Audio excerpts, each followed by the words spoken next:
بسم الله الرحمن الرحيم. اللهم صل وسلم وبارك على سيدنا محمد وعلى اله وصحبه اجمعين، ولا حول ولا قوه الا بالله العلي العظيم. دلوقتي حبايب قلبي احنا معانا كيلو دقيق. هنبدا بقى نعمل معجنات المدارس زي ما انا اتفقت مع حضراتكم. معانا كيلو دقيق. الدقيق نوعه هو الربال اللي انا بجيبه على طول ده كيلو، والله كيلو واحد اهو. انا خليته هنا بالمنظر دون، وهنعمل منه وصفتين النهارده ينفعوا المدارس. من كيلو دقيق هنعمل وصفتين.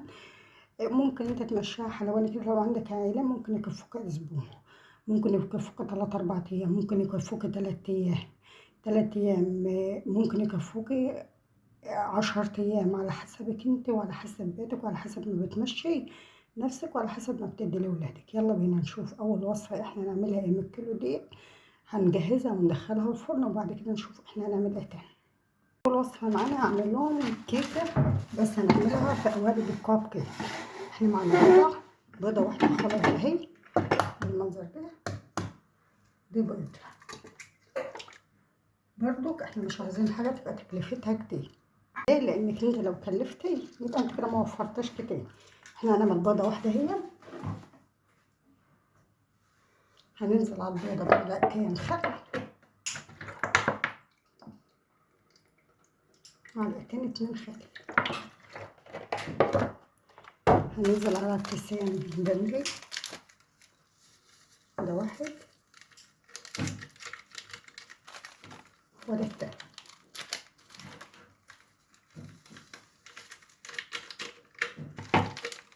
يبقى بيضة، كيسين فانيليا، معلقتين خل، كوباية الا ربع زيت. كوباية الا ربع زيت. انا عارفة انينتي وبعمل عليه، يعني انا عارفة انا بعمل ايه وبمشي عليه. هننزل بكوباية كيس فريتو، هنقلبه في كوباية مية كده، وهننزل على البيضة بتاعتنا.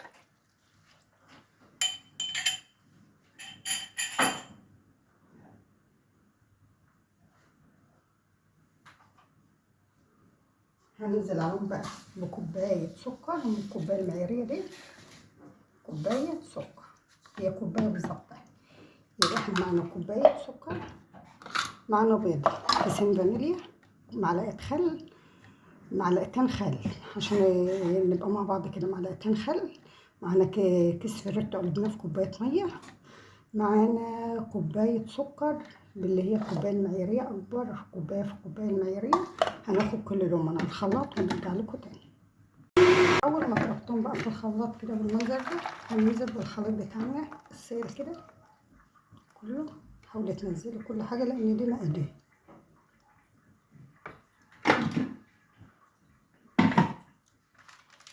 وأنا كنت حاطاه بذرة ملح، وافتكرتهاش لو أنا مش شغالة الخلاط. مش حبايب قلبي، حطيت ذرة ملح. هنبدأ بقى ناخد ايه؟ هناخد 3 كوبايات بس من الكوباية المعيارية دي. 1 2 3.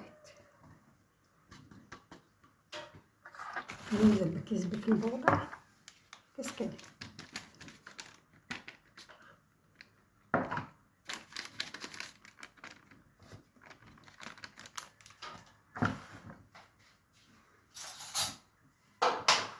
ننزل بمعلقة نشا، معلقتين نشا كده بيخلوا الكيكة جميل وخلوها حلوة. نبدأ بقى نقلب المكونات بتاعت الكيكة في اتجاه واحد. متقعديش تلفي الكيكة على كذا اتجاه، اتجاه واحد بس. ما شاء الله ريحة الفريتو بتدي لها ريحة جميلة.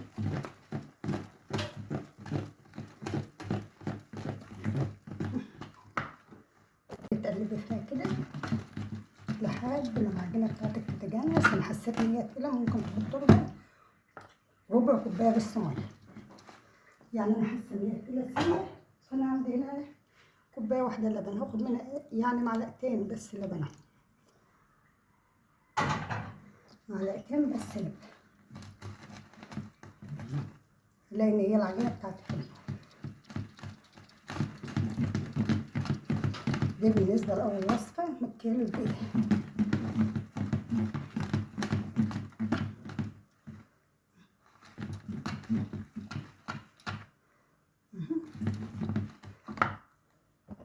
انا جهزت قوالب الكب كيك، دهنتها دهنة زيت كده، وهبدأ انزل فيها بس ما تملاها، عشان تنزلي فيها بالراحة كده بس ما تملاها 3/4 بس، واحنا مولعين الفرن.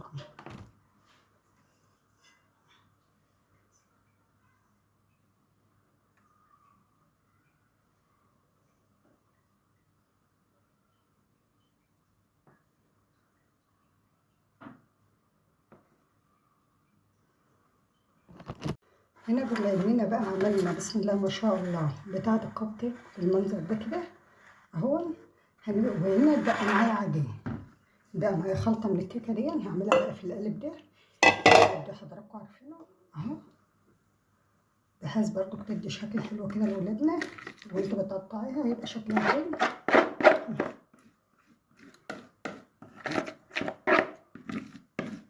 بالمنظر ده كده ما شاء الله. دي من بيضة و3 كوبايات دقيق، يعني ما يجيش نص كيلو دقيق. يا حبايب قلبي المنظر ده كده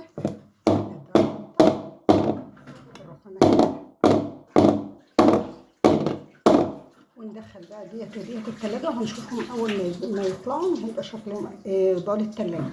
هندخل ده وده الفرن، انا مولعه الفرن من اول ما بدأت في الكيك، هدخلهم الفرن ونرجع تاني نشوف الوصفة التانية هتبقى عبارة عن ايه. دخلت بقى الكيكة بتاعتي في الفرن برضو مسرعة على التلاجة.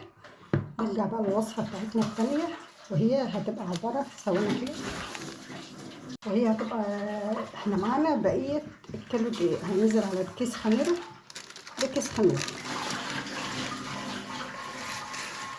هننزل على الكيس بيكنج باودر،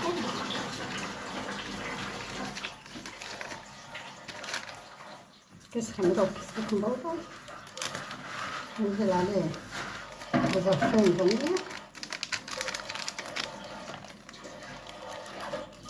الخميرة انا بشتغلها على طول عشان كده ما عملتهاش اختبار. هننزل عليها بمعلقة كده من الخل، معلقة واحدة، لأن انتوا شايفين يعني ايه مش مستاهل، مش هحط.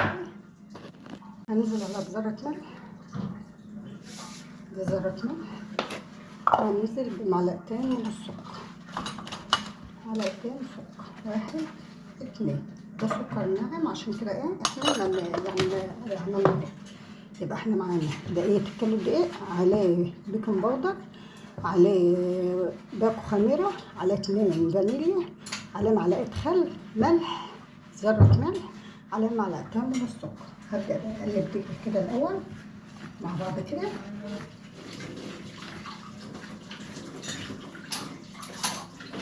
هنا بقى انا معايا السمنة بتاعتي يعني بدرجة حرارة المطبخ، هنزل كده بنص بس كوباية سمنة، نص كوباية من السمنة، مش اكتر ولا اقل، انا مش عاوزة الزيادة بتاعتها تبقى كتير، نص كوباية كوباية الا ربع لو انت بتحبي الزيادة بتاعتها كتير. مش يا حبايب قلبي، وهبدأ برضه اقلب السمنة بتاعتي كده، لان انا مش عاملة كيلو دقيق، ده نص كوباية لان انا مش عاملة كيلو دقيق. هبدأ بقى كده اقلب كله كده، انا لسه ما حطيتش اي حاجة سايلة خالص.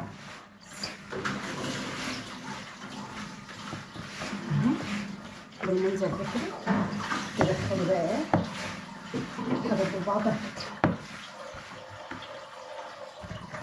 كده. ان انا من عشاق الروايح في المعجنات بالذات، انا مش فاكره كنت بعمل معاكم ايه معجنات قريب، قرص باين، وخدت نص دي او النص التانية اهو، لان انا بجد لما بعمل اي معجنات ما بحطش فيها روايح من دي، ما بحسش ان انا عامله معجنات ومش عارفه ايه السبب. يا حبايب قلبي ما حطيتش سمسم ولا حاجه، لان انا هقول لكم هعمل ايه السمسم في الاخر. هنا انا معايا بقى زي ما حضراتكم شايفين كده نص كوبايه لبن اهو، نص كوبايه بس من اللبن.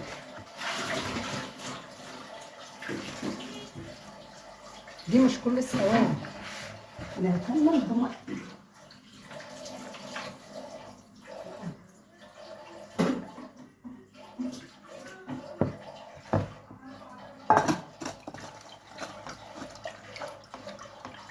انا نزلت هنا بكوبايه الا ربع ميه مكان اللبن. دي كوبايه الا ربع ميه. ابدا بقى انزل بقى حبه بحبه كده على حسب العجينه بتاعتك ما هتعمل. احنا كان معانا نص كوبايه لبن وخدت كوبايه الا ربع ميه، وانزل حبه بحبه تحتاجي كده يعني. حبه بحبه كده. انا كان نفسي والله اقلل الميه عن كده.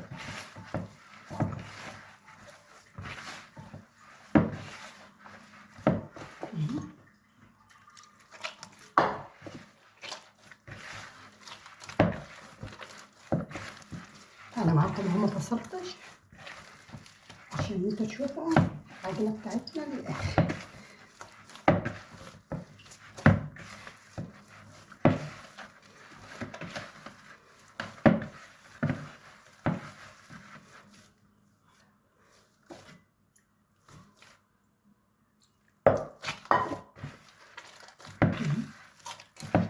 انا بتهيألي كده والله كفايه خالص. ما خدتش كوبايه الا ربع كمان، يعني قولوا خدت كمان نص كوبايه ميه اهو. كفايه خلاص كده.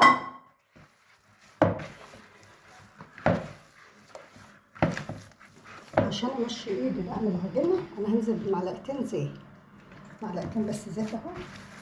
هما اللي هيلموا لك العجينه بتاعتك وهيلموا لك الدنيا دي كلها اهو.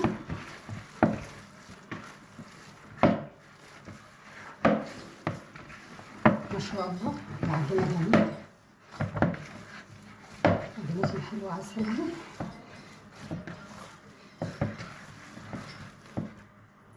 عجينتنا بالمنظر بتاعها.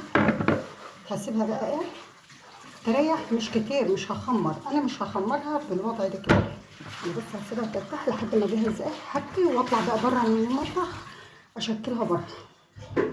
هنا بقى جوز الله يبارك له ويروح يديله الصحه وهو جاي من الشغل كان جاب لنا جبنه اللي هي الحادقه دي، جبنه حادقه كده ملح تقيل، يعني الملح بتاعها باين، اللي هي بيبقى فيها فلفل دي.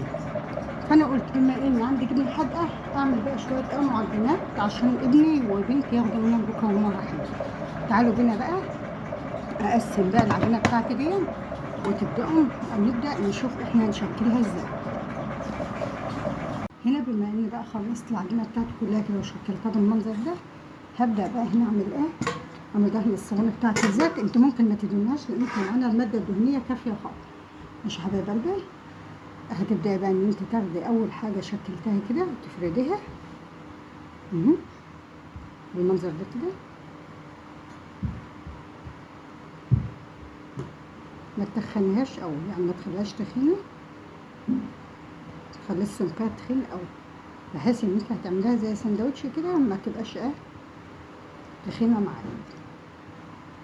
نبدا بقى ناخد قطعه قطعه كده من الجبنه، الجبنه كلها جنبك، وابداي بقى خدي قطعه قطعه منها كده بالمنظر ده يا حبايب قلبي. هبدا بقى اقفل كده بالمنظر ده كده.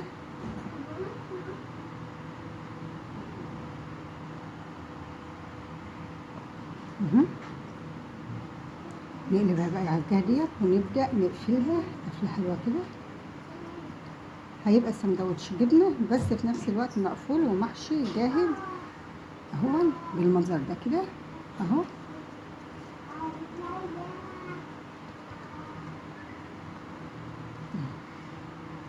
شكله جميل. ترص بقى في الصينيه كده لحد ما تعملي الكميه اللي انت محتاجاها كلها من الشكل ده. عايزه تعمليها كلها شكل واحد اعملها، انا اعملها شكلين والشكلين اسهل واسهل واسهل مما تتخيلي يعني ايه. والاتنين اعملهم بالجبنه، يعني مش هقول لكم حلو وحادق بقى والحوارات ديت. هي يعتبر احسن حاجه العيل بياخدها هو سندوتش الجبنه. انا بالنسبه لي انا سندوتش الجبنه. والله جوزي كان جايب بتاعه لانشون معديا، اقسم بالله اول لما فتح الكيس ولقيت فيها اللانشون انا ما بقيت عارفه انا بقول لجوزي ايه. يعني بجد انا مش بحب اللانشون ده خالص، يعني مش مياله لاكل اللانشون. وطول عمري وانا كده، مش الوقت بس. مهم. اخلص بقى كل اللي انا هعمله بالشكل ده وارجع لكم تاني. ما شاء الله شكله جميل وسهل وجميل خالص. وزي ما هتحطها هتلاقيه. بحاول ان انت ما تعوجهاش وسيبي مساحه كده، لان انت لسه هتخمري. احنا ما خمرناش القرص بتاعتنا دي. اول شكل من القرص بتاعتنا اهوت اللي انا عملته معاكم. بسم الله ما شاء الله. ده شاب بيكون شكل السندوتشات بالمنظر ده كده. تاني شكل بقى هيبقى عباره عن ايه؟ هنعمل بقى تاني شكل هنفرده كده. سهل برضو جدا جدا، اسهل من التاني. نازلين عرفتكم التاني بيتعمل ازاي. ده هيبقى اسهل منه باذن الله. ده هتاخده كده جبنه اهو في المنظر ده كده على الجنب دي كده بالمنظر ده كده. حبايب قلبي مكتروش جبنه، لان زي ما قلت لكم الجبنه حاجه.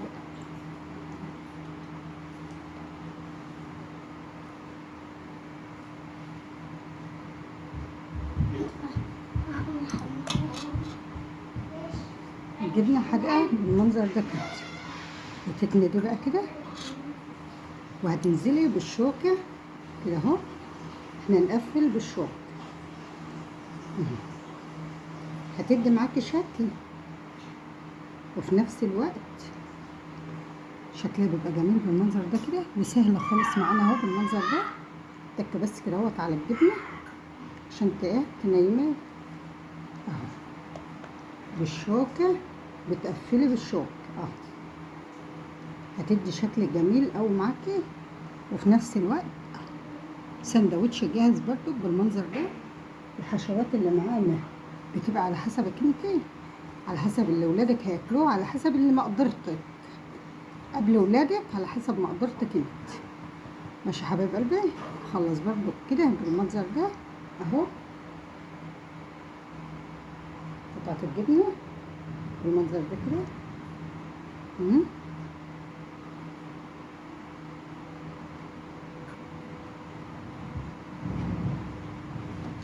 وهبدأ اقفل كده. هتك عليها بس كده اهو. نايم العجينة على بعضها. وبالشوكة زي ما قلت لحضراتكم كده الطروف، تقفلي الطروف كلها على بعضها بالشوكة كده اهو. اهو يا حبايب قلبي. دي بيكون شكلها جميلة.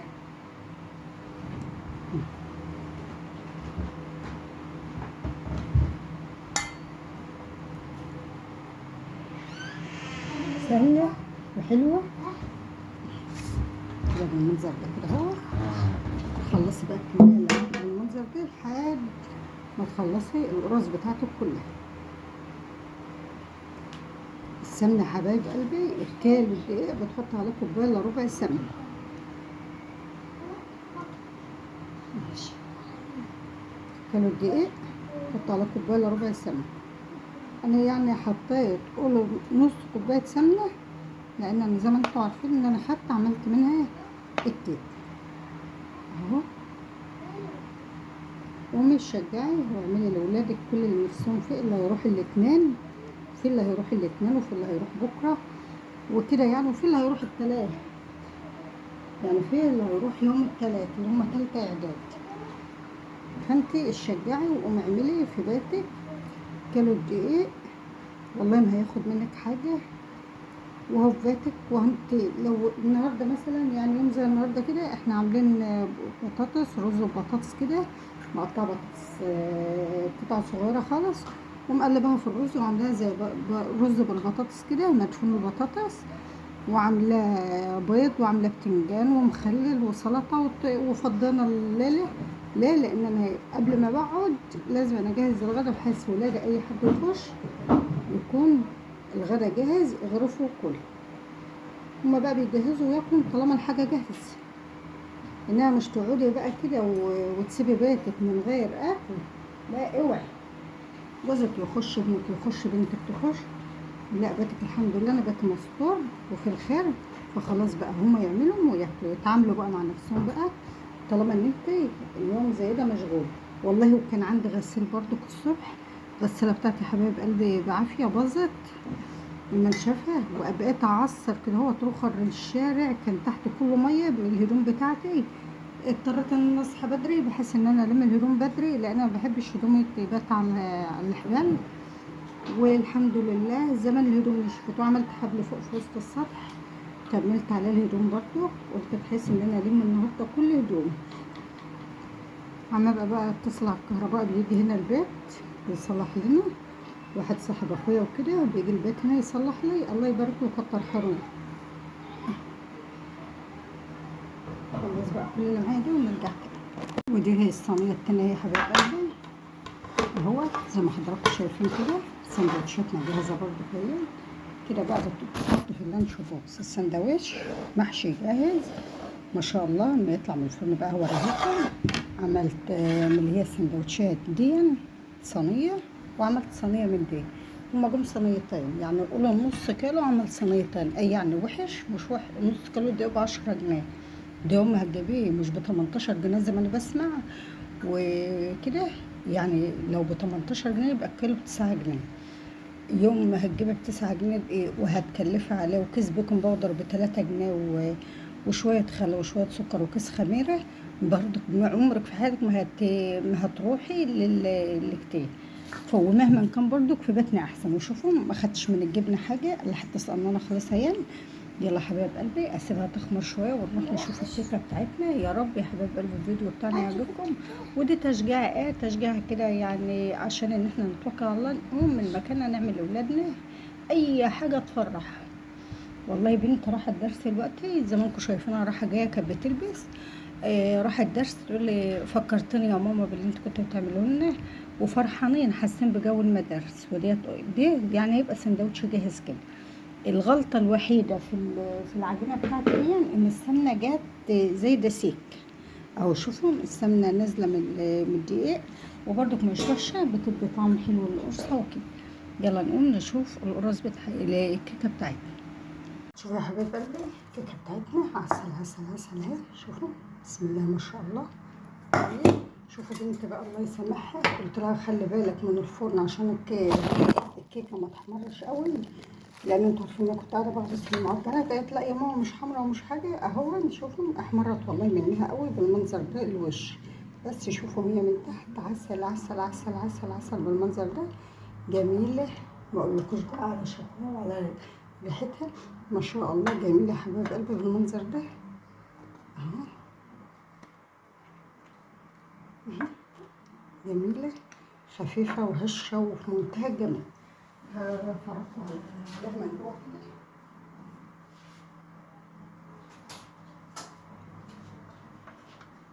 شوفوا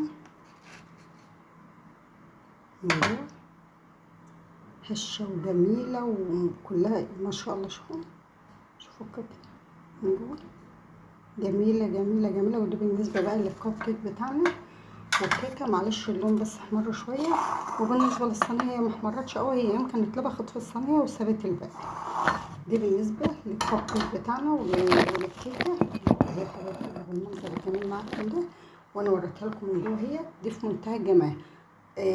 10 دقايق ربع ساعة وهو بإذن الله هسوي بقية المعجنات وأوريكم بقى النهائية بتاعت النتيجة النهائية بتاعت المعجنات بتاعتنا إن شاء الله يا حبايب قلبي. دي بتكون شكل القرص بتاعتنا هي بالمنظر الجميل العسل ده. شوفوا قرعها جميلة جميلة جميلة والله يا حبايب قلبي، جميلة جميلة جميلة جميلة. وبكفاية إن فيها الحشوة بتاعتها. ثواني بس هكسر لكم. شوفوا كفايه ان هي تبقى كده فيها الحشوه بتاعتها. هتحطها لابنك في اللانش بوكس مهما كان حجم اللانش بوكس هياخد اهو. شوفوا حشوه الجبنه ممكن ان انت تخفيها، ممكن ان انت تكترها عن كده. هو مفرغه من جوه وجميله بالمنظر ده. ودي بتكون الصينيه الاولى بسم الله ما شاء الله.